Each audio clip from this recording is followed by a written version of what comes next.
이재명 대표하고 미팅을 했잖아요, 그때.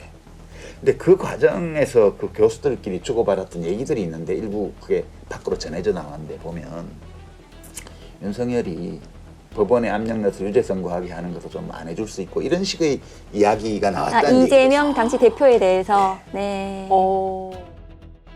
다시 돌아온 우리의 신경안정제 유시민 작가의 정치 비평이 화제입니다.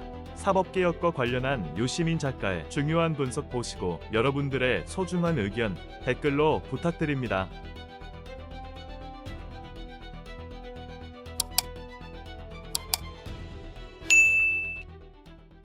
법원의 판결과 관련해서 지금까지 이렇게 압력을 넣어서 유죄 선고를 계속 해왔는데 이것도 안 할게 라는 뉘앙스의 그런 얘기들도 오갔다는 소문이 있습니다.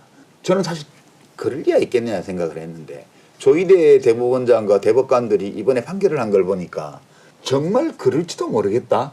그건 사법 쿠데타였습니다. 네. 네.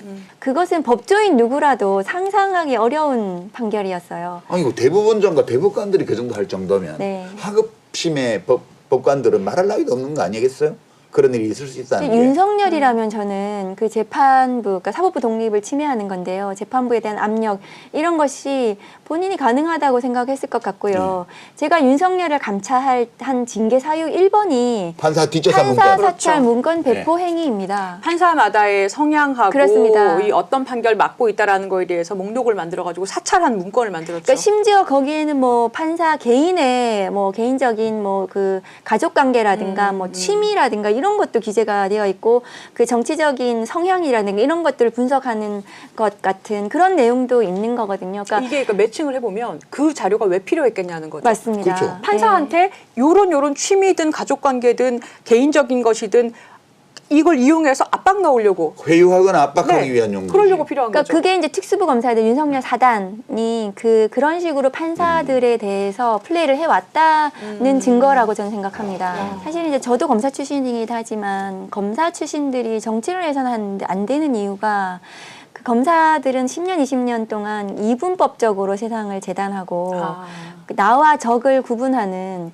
그래서 그 어떤 깊이 있는 그런 어떤 그런 정책을 내놓거나 그런 것을 해내지 못하는 거예요. 그러니까 항상 그 상대에 대해서 그거 무너뜨려야 되고 내가 거기에 이겨 먹어야 되고 이런 사고 속에 갇혀 있기 때문에 그 윤석열 정권 하에서 그것이 극단적으로 이제 일어났다고 생각하거든요. 국민을 적으로 돌렸잖아요. 심지어 총뿌리를 겨누어서 처단해야 될 대상으로 만들고 그리고 한동훈은 윤석열 정권의 황태자였고 그렇죠.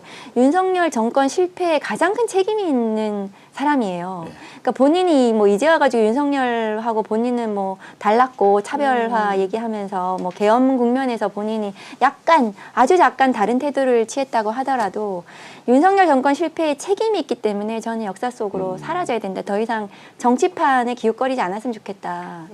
저는 그렇게 생각합니다. 검사는 조직 전체가 지 맘대로 해와한 반면 판사는 그 개인이 맘대로 해도 어떻게 할 수가 없는 조건인 것 같아요. 지금 제가 느끼기에는 아직 이제 이런 뭐 사법개혁안은 논의가 아직 충분히 이루어진 건 아니지만 인간은 누구나 완장차명 휘두르고 싶어하고 권한 가지면 부패할 가능성이 생기고 그다음에 뭐 권력을 오남용하려는 이제 성향을 갖고 있다 인간은. 자신을 위해서. 네. 네. 저는 그 인정해야 된다고 봐요. 판사도 예외가 아니잖아요. 네. 근데 우리 지금 사법제도는 보면 헌법에 뭐 법리와 양심에 따라 해라 이렇게 한마디 해놓고 다 그렇게 해주면 좋은데 그렇게 안 하면 그럼 어쩔 건데.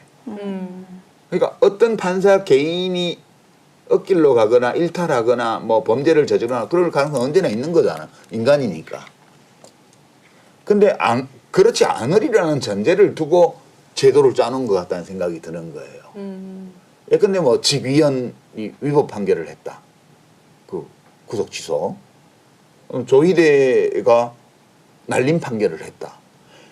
이거는 헌법에 위배되는 건 물론이고 따지고 보면 법률에도 명백히 위배되는 게 많은데 어떻게 할 방법이 없잖아요 지금.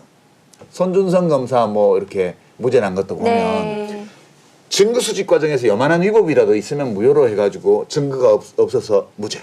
네. 근데 정경심 조국 사건은 아무렇게나 막 증거 수집을 한 것도 다 유죄. 심지어는 그 혐의가 없다는 걸 입증하는 증거는 다 무시.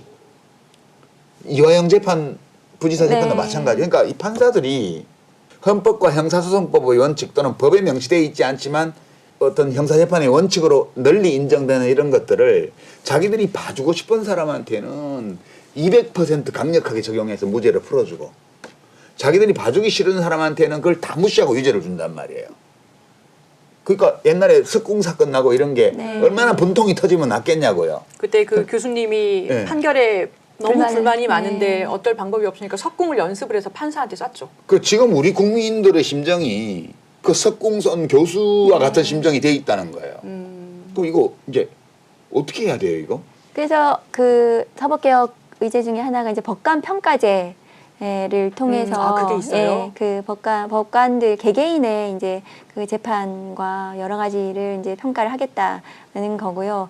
그리고 이제 법관들도 당연히 이제 징계법이 있습니다. 예, 법관징계법이 법관 징계법이 있는데 징계 솜방망이였던 거예요. 그럼 대법원장이 징계위원회 열어야 되잖아요. 맞습니다. 예. 그래서 이제 제19 감사하기가 가능한 네. 구조인 거죠. 그래서 그 법관 징계를 실질화시키는 거, 그리고 이제 탄핵 제도가 또 있는 거 아니겠습니까? 파면 제도가 지금도 있는데 우리나라에서 이제 법관에 대한 어쨌든 뭔가 이렇게 그 경외심, 그러니까 법관을 건드리면 안 된다.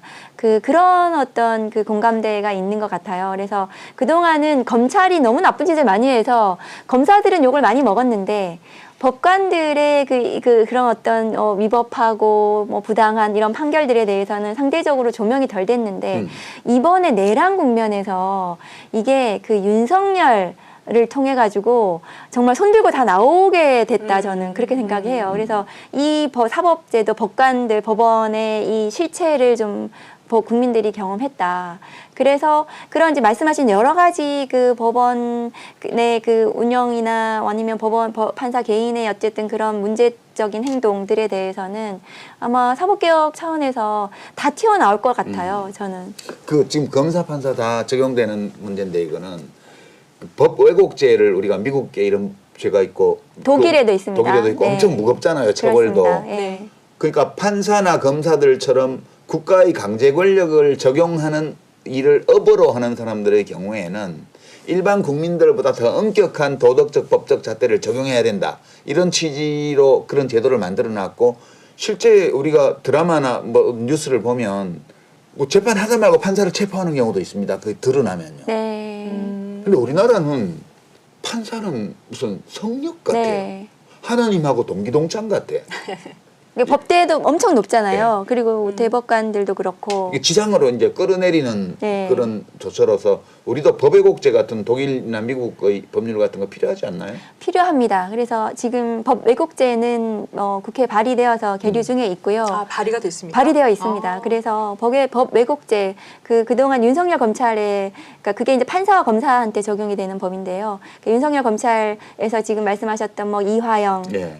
부지사라든가 뭐 이재명 그 당시 대표에 대한 수사, 뭐 조국 전 장관부터 시작해가지고 법을 제대로 적용하지 않고 누구는 막 과혹하게 엄청나게 막 왜곡해서 적용시키고 누구는 봐주기하고 그것도 그 사실은 직무유기에 해당하는 거거든요. 그렇죠. 직권남용이고 직무유기죠. 당연히 적용해야 될 법을 줄여주는 거예요. 범죄 사실을 축소시키고 다 드러났는데도 불구하고 이런 것들은 법 왜곡죄로 당연히 가능하고 판사 같은 경우에도 독일에서는 이미 그것이 수사되고 처벌되고 있다고 알고 있어요. 그러면 우리도 그 법 왜곡죄에 대해서 한번 논의를 해봐야 된다. 저는 생각합니다.